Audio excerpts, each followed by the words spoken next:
Ok, alors on va commencer à étudier Après on va préciser le tir comme on dit, mais déjà on annonce, donc, ici la yeshiva s'appelle Tzemar Tzedek, donc le Beth Midrash aussi. Toute la notion de la chassidoute, qu'est-ce que c'est? C'est d'éveiller chez nous l'amour de Dieu. Et la chassidoute Chabad a structuré comment par l'intellect on peut comprendre cet amour de Dieu et l'investir dans un service de Dieu. Et évidemment, c'est résumé dans le livre qui s'appelle le Tanya.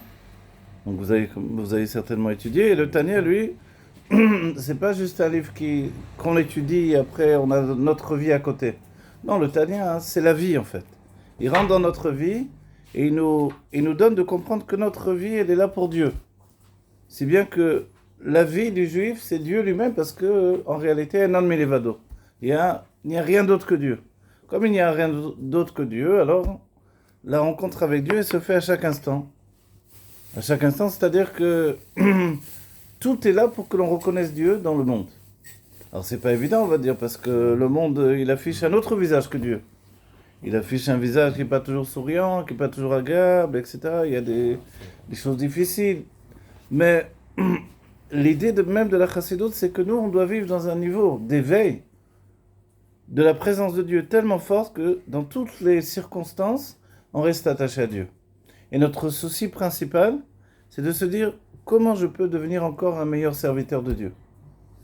On va dire d'accord, mais on est investi dans le monde, dans la réalité. Donc peut-être que ça, il faudrait le laisser aux tzadikim. C'est vrai qu'avant la chassidoute, on pensait comme ça. Si bien qu'il y avait l'idée que le tzadik, lui, il y a un clal comme ça, généralité, tzadik be'emunato yechiye. Il vit de par sa foi. Qui a rapporté ça? C'est Habakkuk. Cette généralité-là, que le tzaddik vit de par sa foi, le Baal Shem Tov l'a repris, il a dit tzadik be'emunato yechaye. On voit, il a juste changé la ponctuation. Yechaye, c'est-à-dire que le tzaddik, de par sa foi, il va nous vitaliser. C'est-à-dire que quand je m'attache à un tzaddik, je reçois de la vitalité. Pourquoi il y a encore des bâtés Chabad? Pourquoi on étudie encore? Pourquoi on rassemble les gens? Pourquoi... Qu'est-ce qui pousse les Chabadnikim, les Lubavitch à continuer comme ça? C'est l'attachement au Rabbi. L'attachement au Rabbi, c'est une chose qui fait qu'on reçoit une vitalité du Rabbi. Et c'est dans les deux sens, c'est-à-dire qu'en recevant de la vitalité du Rabbi, en réalité, on est mashpia également chez lui une élévation.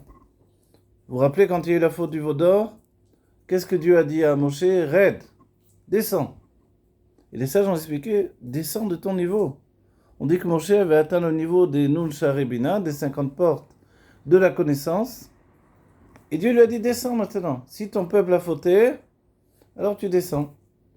Et on voit que cette chute de Moshe, elle est entraînée par le peuple juif. Sous-entendu que l'élévation de Moshe vient également du peuple juif.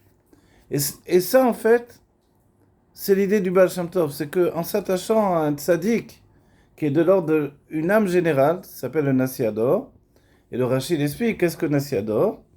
Il dit, c'est l'âme générale de tout le peuple juif, en fait. Oui. Il dit, le Rachid dans ses thèmes, Nassiador ou Kecholador. Le prince de la génération, il est comme toute la génération. S'il est comme toute la génération, qu'est-ce que ça veut dire?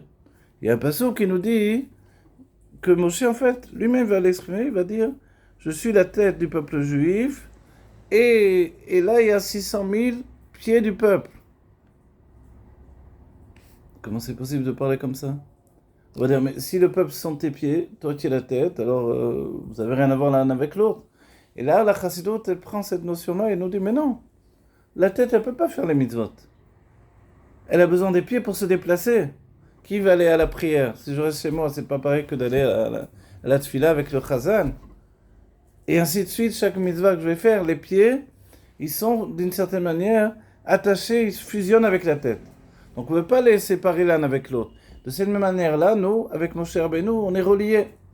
Et l'idée de base que le Zohar va expliquer, c'est que il y a ce qui s'appelle Itpashtuta de Moshe Bechol Dara Vedara. Il y a l'âme de Moshe qui se répand dans chaque génération. À la fois sur les sages de la génération de manière générale, il y a beaucoup de Talmidei Chachamim, et à la fois dans un en particulier. Celui-là en particulier, il est vraiment l'âme de Moshe Rabbeinu. Jusqu'au niveau d'être comme la réincarnation de Moshe Rabbeinu. Et quand il est la réincarnation de Moshe Rabbeinu, il est venu pour quelque chose. Et là, en fait, on comprend bien qu'il est venu, d'après le Zohar, il est venu pour apporter la Géoula au peuple juif.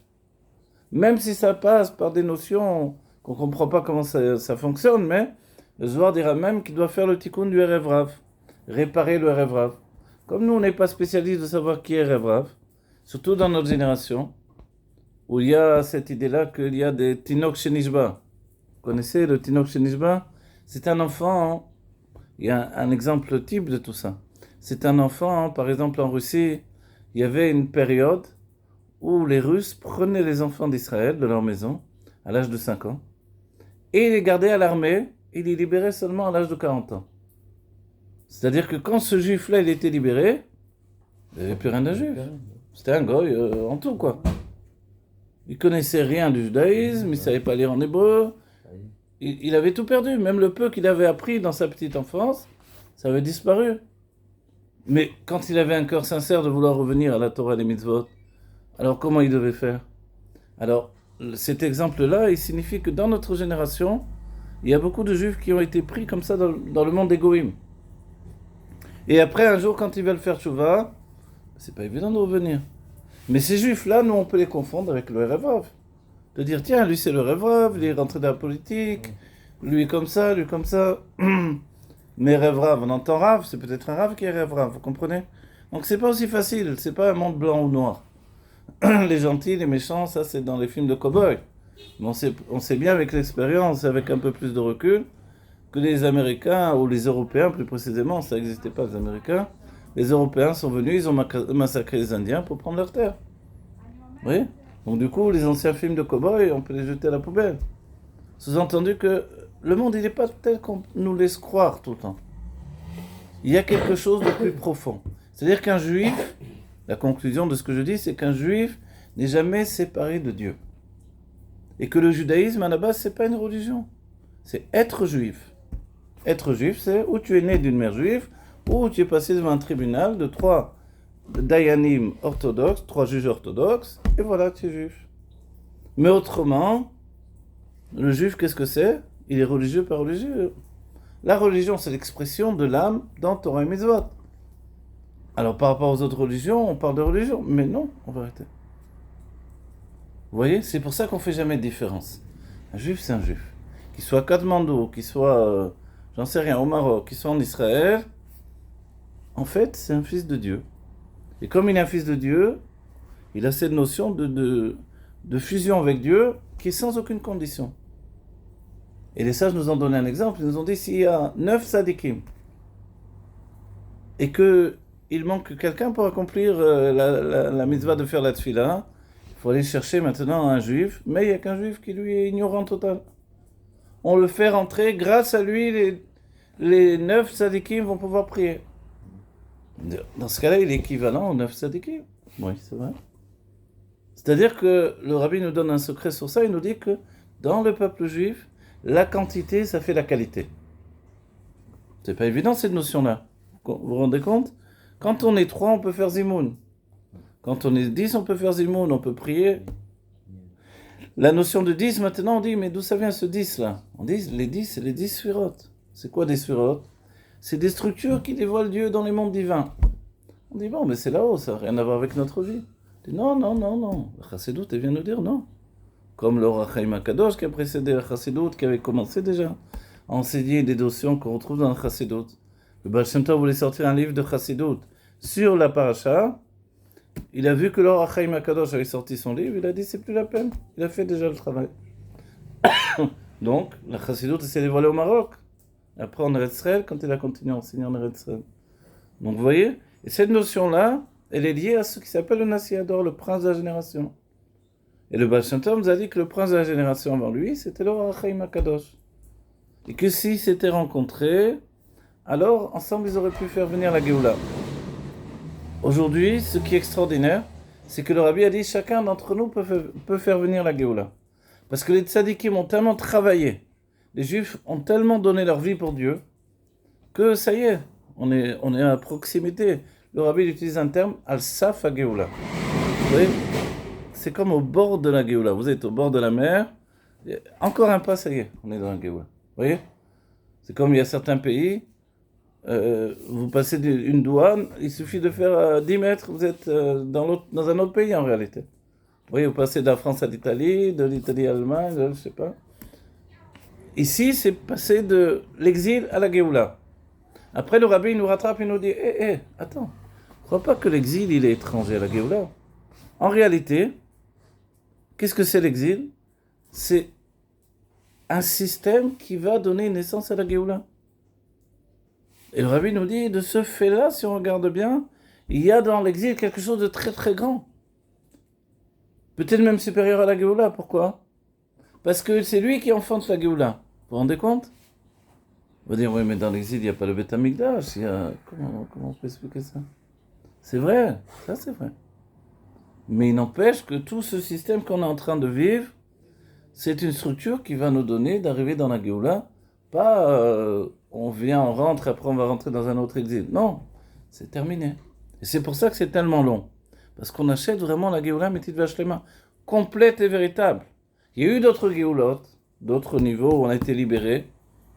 Quand il y avait le Beth Amikdash, le premier, et après le second, entre les deux, 70 ans. Vous savez ce qui est extraordinaire? C'est qu'il y avait encore des anciens qui pleuraient sur le Beth Amikdash, le premier, alors qu'on était en train de reconstruire le second. Donc est-ce qu'on va être comme ça, nous aussi? Non. Donc on doit s'engager dans la construction du second Beth Amikdash.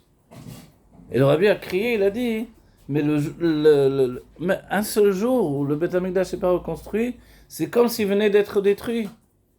Donc qu'est-ce qu'on dit? Je ne veux pas être choutaf associé au fait de la destruction du temple. Pour ça, je dois m'éveiller, je dois faire de mon mieux. C'est pour ça que vous êtes là ce soir, c'est pour ça aussi que je suis venu, que Menachem est là. Il fait au-delà de ses forces, on fait tous au-delà de nos forces. Alors, mais pourquoi? Parce qu'on a une conscience qu'il faut faire un effort pour Dieu, pour amener une nouvelle période du judaïsme, qui est une période de maturité. Et là, le Hari, vous savez ce qu'il nous dit, le Harizal, il nous dit, il y a des cycles. Il y a l'enfance, il y a l'adolescence et l'adulte. C'est pas simplement dans le petit enfant, après, non, on dit, voilà, je suis adulte, et alors? Oui, mais même dans l'âge adulte, il y a l'enfance, l'adolescence et l'adulte. C'est pour ça, vous savez très bien, hein, il y a des hommes qui arrivent à l'âge de 40 ans, ils nous font une crise d'adolescence. Non, on en a connu, nous peut-être, nous-mêmes. Alors, qu'est-ce qui s'est passé dans ta vie? Pourquoi tu fais une crise d'adolescence? Peut-être tu l'as moins fait quand tu étais jeune et maintenant tu te laisses aller. Alors, qu'est-ce qui se passe? Ça veut bien dire qu'il y a les 3 cycles qui sont là. Et le Hari nous dit en fait que ces 3 cycles, ils existent dans tout. Et on les retrouve dans le Chassidut Rabbah, l'Admor Amsei qui l'explique. Il y a ce qui s'appelle le Hibour, c'est comme la gestation dans le ventre de la mère.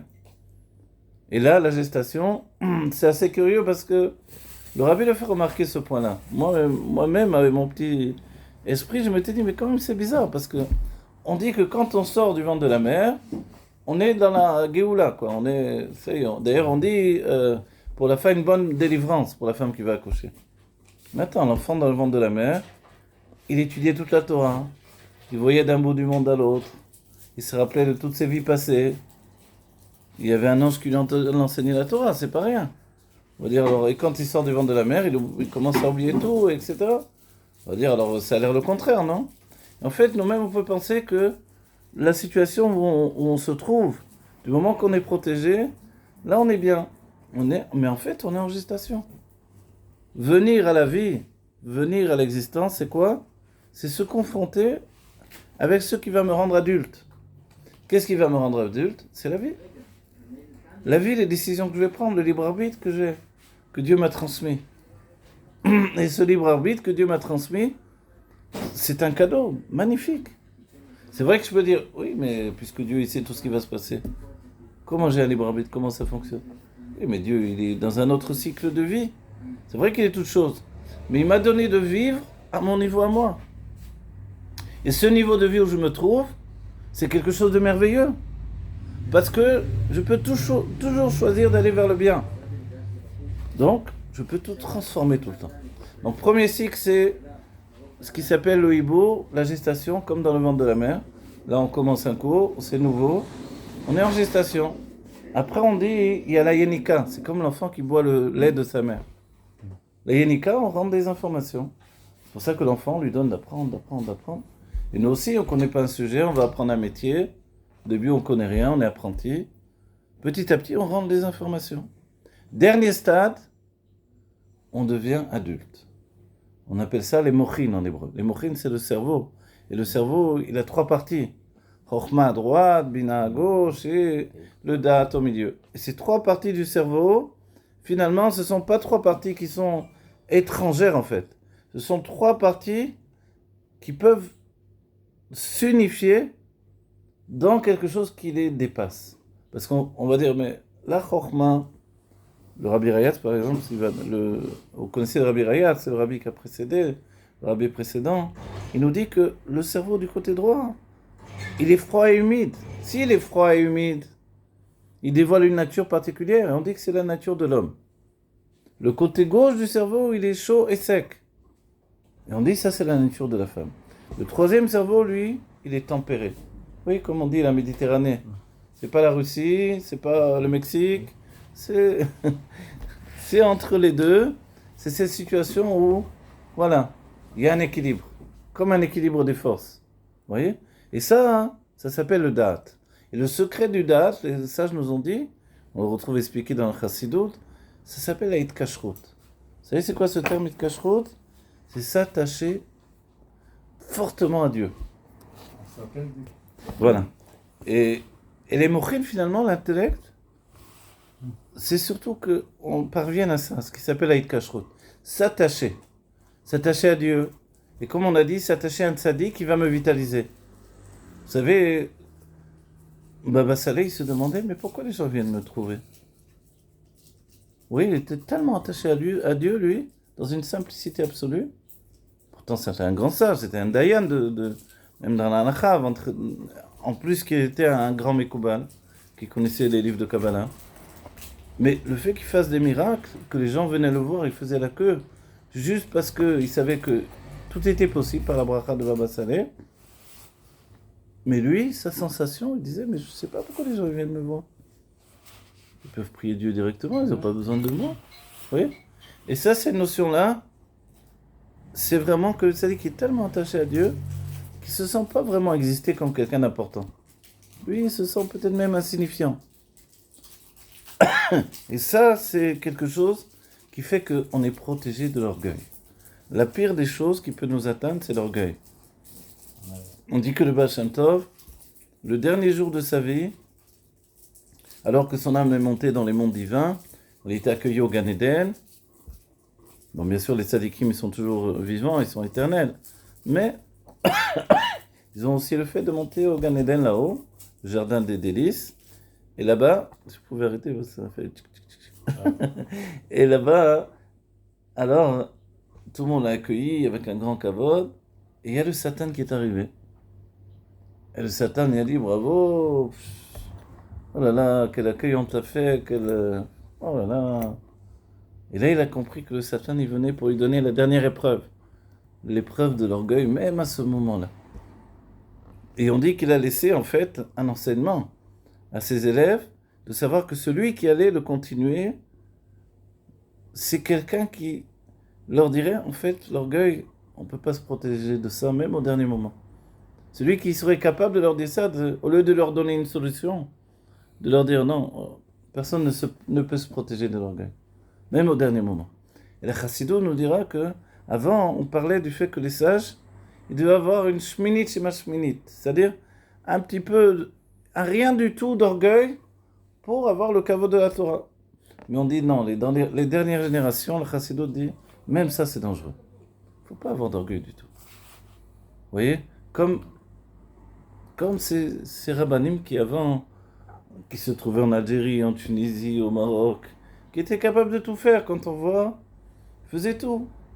Ils faisaient la tfila, ils faisaient la kriyat Torah, ils faisaient la shrita, ils faisaient les brit milot, les enterrements, les mariages, tout. Tu disais, tu te rends compte? À lui tout seul, c'est un monde entier, quoi. Et on vient le voir, on lui demande des conseils, et c'est un monde entier. Et des fois, il n'avait même pas une paye pour tout ça. Bon, peut-être quand il faisait la shrita, il était payé, mais pour le reste, même pas, des fois, c'était pas sûr. Des fois, il avait un métier à côté du même. On va dire, mais qu'est-ce qui porte un homme comme ça? C'est l'attachement à Dieu. C'est pour ça, là, être cacheroute, d'être attaché, c'est quelque chose d'extrêmement important. Je suis attaché, c'est que même si la mer, elle est agitée, moi je suis là, je suis attaché. Je ne vais pas tomber à l'eau. On dit, c'est quoi l'eau? L'eau, c'est l'eau de la parnassa, ce sont les soucis, ce sont les choses qui nous entraînent, les choses de la vie qui font que, malgré que j'ai pensé que j'étais indestructible, des fois les choses de la vie nous entraînent. Et quand je fais bien, il y a des fois du mal qui se promène avec ce bien. Le bien est entouré de mal. Et le mal, il est lui-même entouré de bien. Alors on dit, je sais pas, je comprends plus rien.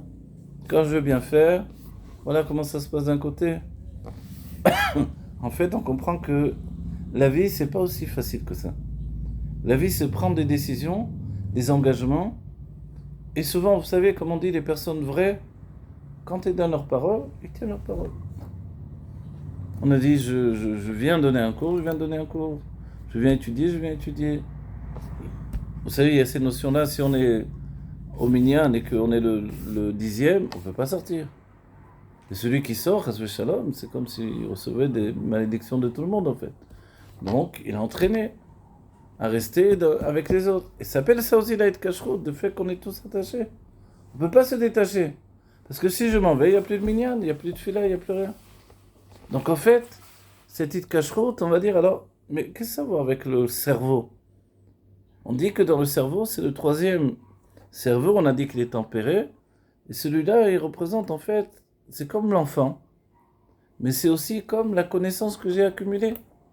Et on dit que l'élève, à partir de 40 ans, il atteint la sagesse de son maître. Ça veut dire quoi? C'est-à-dire que il a reçu de son maître des enseignements, mais il n'a pas été au bout des enseignements. Il faut 40 ans pour réfléchir, et arriver enfin à comprendre. Ah d'accord, c'est ça. Et d'être lui-même un maître de son côté. Et ça, ce secret-là, en fait, c'est le secret de la vie. Et le rabbi nous dit, mais c'est pas forcément que ce soit 40 ans d'âge réellement. Parce qu'on va dire 40 ans, comment je peux vivre en me projetant sur 40 ans? L'idée, elle est que 40 ans, on appelle ça une gestation à nouveau. Je dis, mais la gestation, on a dit que c'était au début de la vie. Pas quand on atteint la maturité. Le secret, il est qu'à nouveau, il y a la gestation. Après, il y a la Yenika, on va prendre encore des informations, on va boire comme l'enfant qui boit le lait de la mère. Je vais encore étudier. Et après, j'arrive au Mochin, à ce niveau-là, de connaissance de Dieu, qui fait que finalement, j'ai atteint ma perfection. Et c'est quoi la perfection d'un juif? C'est de s'être dépassé tout le temps dans sa vie. D'avoir fait de son mieux tout le temps. Ça, c'est la perfection. On va dire, mais je ne suis pas parfait. On va dire la vérité. On va dire, mais Dieu, tu crois qu'il cherche la perfection? Il cherche, à l'image du Machatzita Shekel, du moitié de cycle d'argent, il cherche que tu sois la moitié et lui, il est mashlim. Lui, il complète l'autre moitié. Ou alors que l'autre juif te complète cette autre moitié. Mais celui qui croit qu'il est une entité parfaite, il est entier. Non, certainement que ton autre moitié, c'est l'orgueil que tu as avec toi. Donc débarrasse-toi de cet orgueil. Il vaut mieux être une moitié. Et on dit que Dieu, en fait, qui est parfait, il a besoin de cet autre petit quelque chose. On dit Shalem vachetzi. Dieu, il est parfait, mais il a besoin de ce chetzi qu'on va lui porter. On va dire, c'est quoi? C'est mon imperfection. Parce que moi, j'essaie de faire de mon mieux, mais est-ce que je comprends vraiment la Torah comme il faut, à fond? Est-ce que ma prière, elle est vraiment formidable? Est-ce que je connais toutes les halachot? Rien que les halachot de Shabbat, c'est... Oh là là. L'Admour HaZaken, il dit, si on n'étudie pas tout le temps les halachot de Shabbat, on fait des fautes, c'est sûr, pendant Shabbat.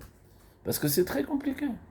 Ne serait-ce que de trier dans son assiette, de trier des livres, de trier des vêtements, rien que de trier déjà dans un monde incroyable. Le mouxé, les trucs. C'est-à-dire, comment je fais? Alors l'Admour HaZaken nous dit, étudie. Quand tu étudies, Dieu il prend compte que tu n'as pas terminé d'étudier. Tu n'es pas arrivé au bout.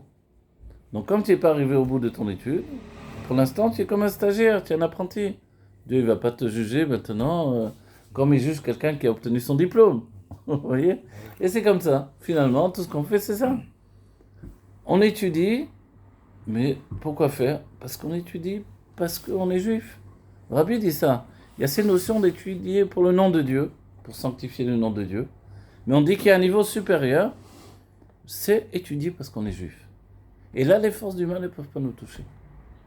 Ça veut dire, quoi, l'étude, tu veux que je la laisse au goïm? Tu veux que je la laisse à qui? Nous, on est juifs, on étudie, c'est comme ça, on a toujours étudié. Et c'était comme ça, en fait. On nous dit même qu'il y avait des tzadikim qui étudiaient même avant le don de la Torah.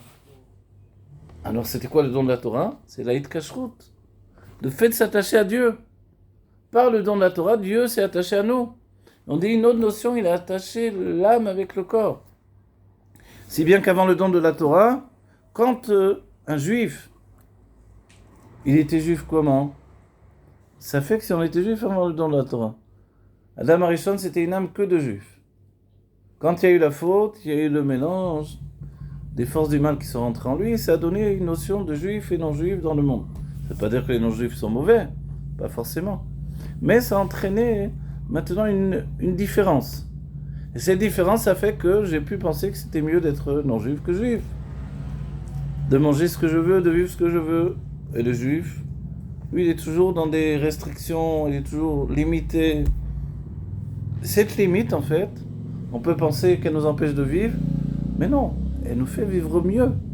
Parce que ce qui est mieux pour nous, c'est le judaïsme. Dans le Zohar, il y a un passage où Rabbi Elazar, le fils de Rabbi Shimon, alors, il demande à son père, parce que quelqu'un est venu lui parler, lui a dit cette chose-là. Un non-juif est venu le voir, il lui a dit, mais comment ça se fait les juifs, vous dites que vous êtes le peuple choisi par Dieu, mais en réalité, on voit que vous êtes plus faible que nous. Vous pouvez pas tout manger. Vous êtes faible à côté des non-juifs qui sont forts, etc., qui mangent tout et qui sont en bonne santé. Et Rabbi Lazare, il a demandé à Rabbi Shimon, qui lui a dit, en fait, le peuple juif, c'est le cœur du monde. Et le cœur, lui, ne peut pas lui donner toute la nourriture. Il y a un tri qui se fait dans le sang.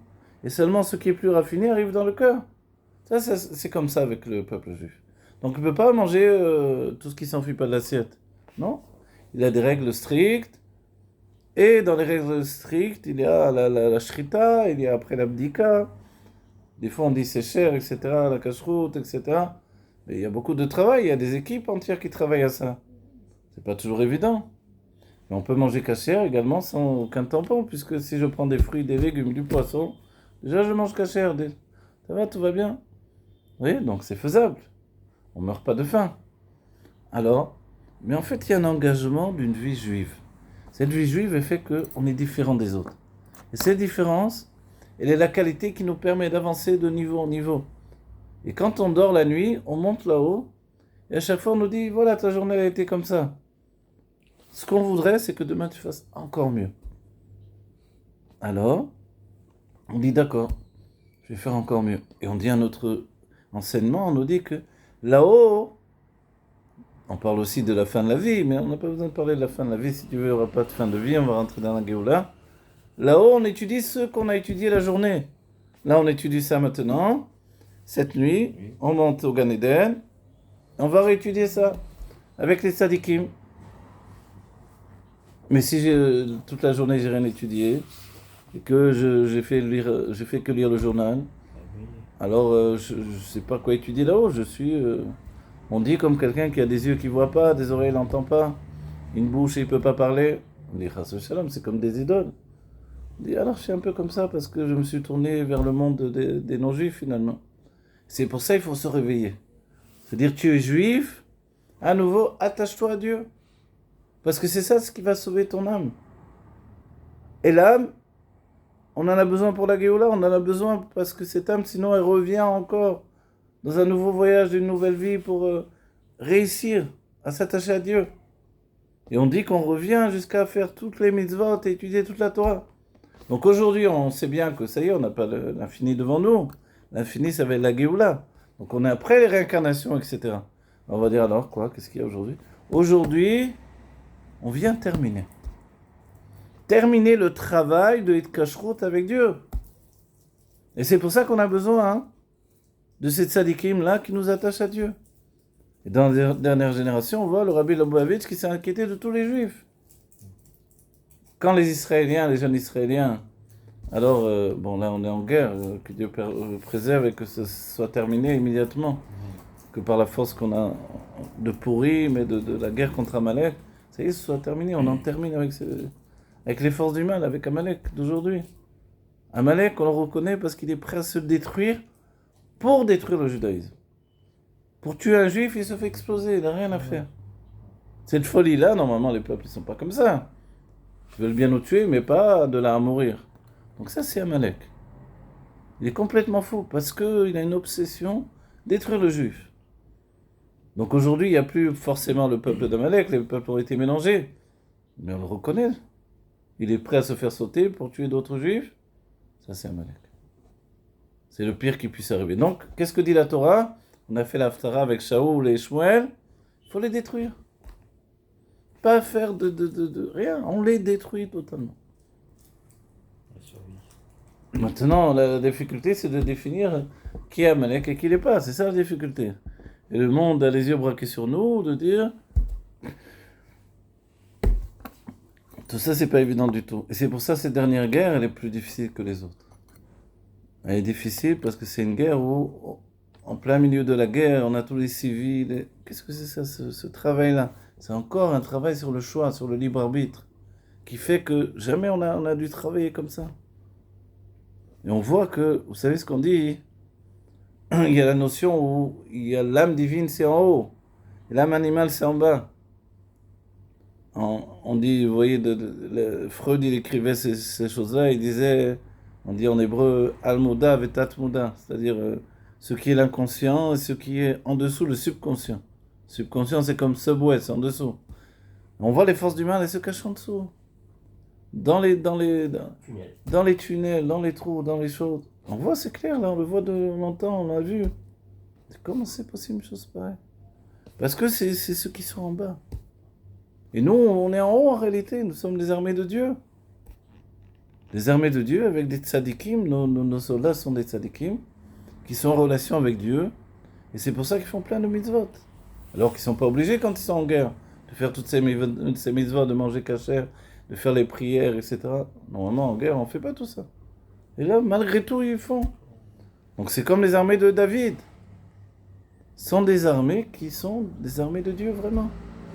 Et leur choix aujourd'hui, de choisir entre le bien et le mal, c'est très difficile. De discerner qui est Amalek et qui n'est pas Amalek, en plein milieu de cette guerre-là, entre deux Arabes qui sont devant eux, on ne sait pas en vérité. Arrêter sa main pour ne pas tuer celui qui peut être un innocent, et savoir frapper celui qui est un meurtrier, c'est très difficile. Comment on peut choisir ça ? Vous voyez ce dernier choix-là ? Et en vérité, on dit, mais c'est impossible. Ça nous torture, ça. C'est-à-dire que dans notre vie, on est comme ça. Dans notre vie, on est toujours confronté à ça. Toujours choisir le bien. Toujours aller de l'avant. Toujours transformer. Toujours combattre le mal. Et au contraire, aider les autres juifs à s'avancer vers le bien. Et s'il y a un non-juif qui est bien, il y a eu des non-juifs qui étaient bien et qui ont sauvé des juifs et qui ont fait du bien dans le monde. Les aider aussi. Leur dire, tiens, il y a les 7 mitzvot. Les 7 lois de Noé, fais-les parce que c'est bien pour toi. Parce que grâce à ça, tu vas rentrer dans la Géoula. Et le Rabbi a dit, on a demandé au Rabbi, mais pourquoi aujourd'hui vous allez proposer ça aux non-juifs avant ? Même les rabbins de Chabad, ils n'allaient pas proposer aux non-juifs les 7 lois de Noé. Le Rabbi a dit, mais avant, les non-juifs, ils étaient hostiles. On allait les voir, ils voulaient nous tuer. Maintenant, ça y est, grâce aux universités, grâce à l'étude, ils sont plus objectifs. Donc on peut aller leur proposer, ils voient qu'on leur veut du bien, au contraire. Donc c'est nouveau. Et comme ça, il y a des associations de milliers de non-juifs qui ont compris qu'ils devaient rentrer dans un monde nouveau. Un monde où il faut avoir des juges qui vont leur permettre de faire ces lois de Dieu. On comprend que le monde doit s'améliorer. C'est notre travail. Il s'est fait sur tous les aspects de notre travail. Et depuis toujours, il y avait toujours la Torah dévoilée et la Torah cachée. La Torah dévoilée, elle est reliée à notre corps. Elle est les mitzvot que l'on doit faire. Elle est la Gemara, elle est la Chot, la Torah cachée, elle est le Zohar, la Kabbalah, du Hari, et finalement la Chassidut. Et la Chassidut, elle est liée au fait que la Géoula est imminente, et tous les Juifs doivent accéder à la Torah cachée. De la même manière que notre âme elle est cachée, on doit la dévoiler par l'accomplissement des mitzvot. De cette manière-là également, chaque Juif doit accéder à cette Torah qui est la Torah de la Pnimiut Torah, l'intériorité de la Torah. On a dit, mais vous avez quelqu'un qui vous a dit qu'il faut faire ça. Mais oui, le Hari lui-même. Le Hari Akadosh a dit, au moment où il va avoir la Géoula, cette génération qui va accueillir la Géoula, pour elle, c'est une nécessité et une mitzvah d'étudier cette Torah-là. C'est-à-dire que tout ce qu'avant on disait, le Rambam, attention, il faut avoir 40 ans, il faut être marié, Ouais, ça, il faut, voilà, c'est dangereux, on peut devenir fou, vous vous rappelez tout le temps. Il n'y a pas longtemps on disait même ça. Ah, mais maintenant, voilà, chacun on peut tous y accéder. Grâce justement à la Chassidut, on peut analyser les sujets les plus profonds de la Kabbalah et les rapprocher de chacun d'entre nous. Et tout commence avec le fait de savoir qu'on a deux âmes. Une âme divine et une âme animale. L'âme divine, bien sûr, elle est attachée avec Dieu. Elle veut faire que Torah et Mitzvot, étudier la Torah. Elle se vitalise, elle se nourrit de ça. Et l'âme animale, elle non, le contraire. Elle est attachée au corps. Elle veut qu'une seule chose, c'est quoi? C'est comme elle est tranquille. Je me repose, j'ai faim, donne-moi à manger. Et dans la Torah, on dit ces deux personnages qui étaient juifs tous les deux. Esav, il était juif. Et c'est le fils de Yitzhak et de Rivka. Bien sûr qu'il était juif. Mais on dit qu'il a rejeté son judaïsme. On dit qu'il n'y avait pas de juifs avant à l'époque. Voilà, mais là... Il y avait pas, la Torah n'était pas encore donnée. Alors, on dit qu'ils étudiaient déjà la Torah. Et qu'ils faisaient déjà les mitzvot, c'était les avot. Oui, parce qu'en vérité... Tout ça et tout, voilà. Mais on dit qu'il était juif à ce moment-là. C'est les sages qui disent ça. C'est que le judaïsme, il n'était pas... Comme on dit, l'âme et le corps n'étaient pas soudés. C'est pour ça, là où vous avez raison, c'est qu'après le don de la Torah, après la sortie d'Égypte, là, ce juif-là, c'est pour l'éternité. Même s'il dit, je suis devenu chrétien, mais tu es juif, qu'est-ce que tu me racontes? Tu es juif, tu ne peux pas devenir chrétien ou bouddhiste ou j'en sais rien. Tu es juif, tu t'es égaré en chemin, reviens à la maison, c'est tout. Parce que ton âme, elle est juive. C'est vrai. Et avant le don de la Torah, alors comment ça fonctionnait? Celui qui se détournait de Dieu, il allait vers les idoles, l'âme est repartie dans les mondes divins. Donc le grand chidouche de Matan Torah, du don de la Torah, ça a été de faire que l'âme et le corps soient beit kashrut, soient soudés l'une avec l'autre, l'un avec l'autre. Et ça, c'est ça ce qui fait notre judaïsme. C'est ça ce qui fait qu'aujourd'hui, on a dit 9 tzadikim, tu prends un petit juif qui ne sait pas lire, qui ne sait rien faire, tu le fais rentrer, grâce à lui, les tzadikim peuvent prier. Donc en fait, cette force-là, c'est la force du judaïsme. Je vois que c'est l'heure de terminer. Voilà. Que Dieu fasse qu'on évite la Géoula Mitzvah Shlema, qu'on reçoive vraiment cette Géoula, le cœur libre, attaché au tzadikim, attaché au Rabbi Melech Mashiach, et en route pour la Géoula, parce que chaque juif, il mérite la Géoula. Et aujourd'hui, il faut exiger la Géoula. On est au bout du rouleau, on veut rien d'autre. On ne peut pas entendre qu'un autre juif est tombé dans la guerre contre les forces du mal. Ça soit terminé immédiatement, que Dieu vous bénisse.